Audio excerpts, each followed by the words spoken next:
Hello friends, मैं संजय वर्मा अपने YouTube channel Verma mathematics point पर आपका हार्दिक स्वागत करता हूं। दोस्तों, आज हम कक्षा 9th के त्रैमासिक परीक्षा 2022-23 विषय हिंदी के संपूर्ण हल को जानेंगे। तो आइए देर न करते फटाफट हम वीडियो पर चलते हैं। हमारा पहला प्रश्न रहेगा, पहला प्रश्न है सही विकल्प चुनकर उत्तर लिखिए। तो पहला प्रश्न है द्विगुण व्यंजन क्या है। तो द्विगुण व्यंजन है हमारा ड और ढ, ठीक है ना। दूसरा प्रश्न है जो व्यक्ति अपनी किस्मत खुद रचते हैं उन्हें हम साहसी कहते हैं। क्या कहते हैं? साहसी, मेहनती नहीं कहते हैं, साहसी कहते हैं। अगला है एक दिन भुज का पाठ की विधा है। ये विधा है डायरी की। किसकी विधा है? डायरी की। अगला है धरती शब्द का विलोम शब्द होगा। धरती शब्द का विलोम होगा हमारा आकाश। क्या हो जाएगा? आकाश। दो वर्णों के मेल से संधि कहते हैं, दो वर्णों के मेल को संधि कहते हैं, और दो शब्दों के मेल को समास कहते हैं। कारक के प्रकार है, कारक के 8 प्रकार हैं, ये सब जानते ही हैं। अगला प्रश्न है हमारा रिक्त स्थानों की पूर्ति कीजिए। बिल्कुल सरल है ये। मेहमान को भोजन में सबसे ज़्यादा क्या पसंद था? तो उसको पापड़ पसंद थे, ठीक है ना। अंतरिक्ष यात्री की उम्र वर्ष से अधिक नहीं होनी चाहिए, 40 वर्ष से अधिक नहीं होनी चाहिए। रन फॉर यूनिटी मैराथन दौड़ 3 किलोमीटर की लंबी थी। कितनी थी? 3 किलोमीटर लंबी थी। वह तो पूर्णमासी का क्या होता है? चांद होता है, सूरज नहीं होता है। तो क्या आंसर आ जाएगा इसमें? चांद।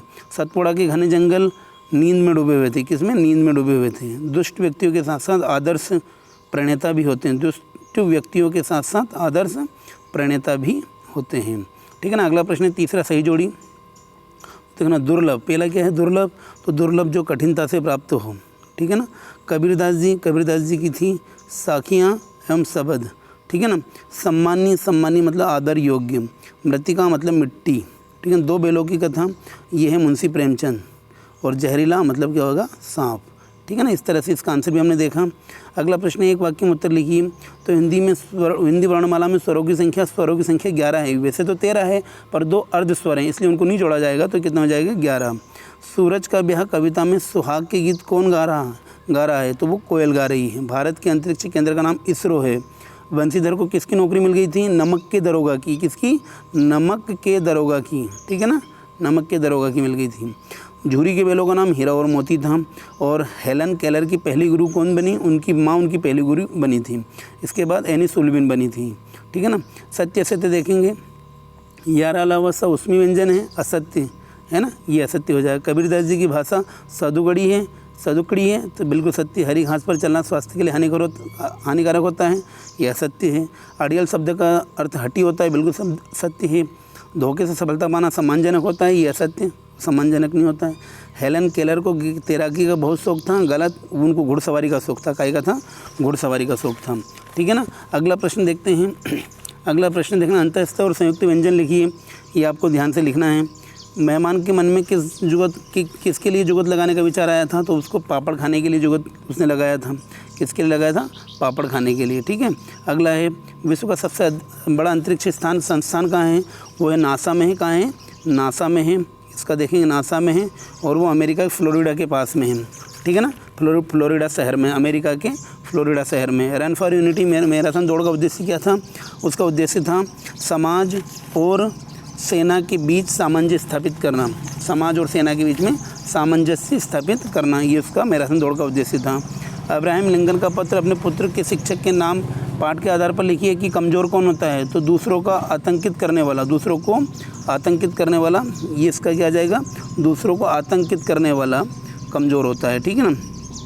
अगला है हमारा पर्यायवाची शब्द किसे कहते हैं? जो शब्द उनके समान हो उसे पर्यायवाची कहते हैं, ठीक है ना।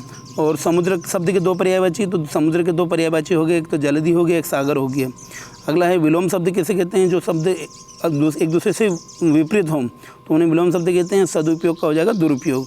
मासिक वेतन को पूर्णमासी का चांद क्यों कहा गया है? क्योंकि महीने में जो सैलरी मिलती है वह धीरे धीरे ख़त्म होती जाती है। जैसे पूर्णमासी का चांद जैसे धीरे धीरे लुप्त होता जाता है, वैसे वो सैलरी भी ख़त्म होती जाती है। अगला प्रश्न है डॉक्टर APJ अब्दुल कलाम के बचपन के मित्रों के नाम लिखिए। तो उनके बचपन के मित्र थे रामानंद शास्त्री, अरविंदन और शिव प्रकाशन। क्या क्या थे? रामानंद शास्त्री, अरविंदन और शिव प्रकाशन, ठीक है ना। अगला प्रश्न देखते हैं।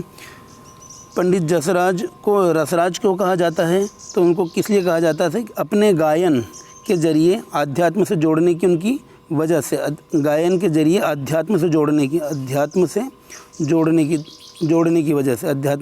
की वजह से उन्हें रसराज कहा जाता है।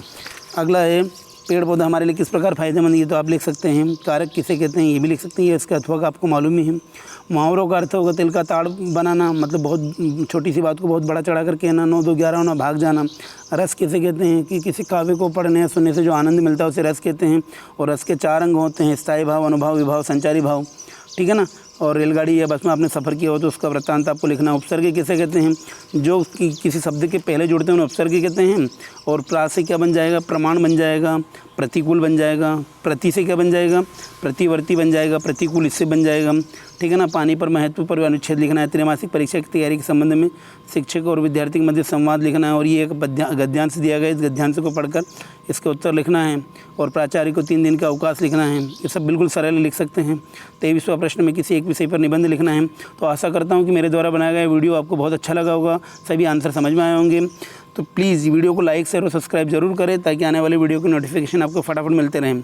और चैनल को सब्सक्राइब करना ना भूलें। थैंक यू, धन्यवाद।